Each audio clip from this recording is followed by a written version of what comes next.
ఎవరైతే ఇస్తున్నారో వాళ్ళదే. అంటే మనకి ఇప్పుడు 2 రకాల దానాలని చెప్తారు, పాత్ర దానం, అపాత్ర దానం అని చెప్తారు. అంటే ఏదో ఒక పాత్రలో వేస్తే దానం అండి అట్లా అని కాదు.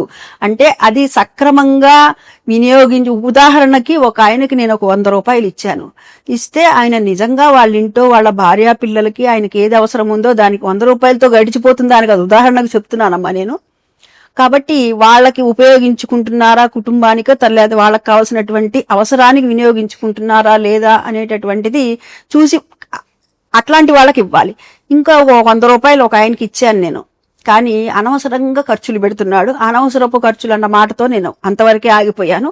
అనవసర ఖర్చులు అంటే ఏమిటో వాళ్ళందరికీ తెలుసు. అంటే ఇంకొక అడుగు ముందుకేసన్నమాట.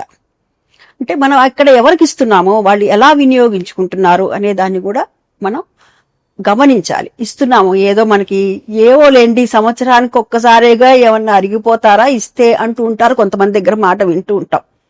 అయితే ఎందుకు ఇస్తున్నాం, ఎంత ఇస్తున్నాం? ఇప్పుడు అక్కడ ఒక 10,000 రూపాయలు 10 మంది దగ్గర కలెక్ట్ చేశారనుకో, 10,000 రూపాయలు ఖర్చు అయితే అక్కడ సంతోషమే. అట్లా కాకుండా ఆ 10,000 రూపాయల్లో 5,000 రూపాయలు గణపతికి ఖర్చు పెట్టి 5,000 రూపాయలు వీళ్ళ జలసాలకు చేస్తున్నారనుకో, అప్పుడు వాళ్ళు చేసిన పాపంలో మనం కూడా భాగం.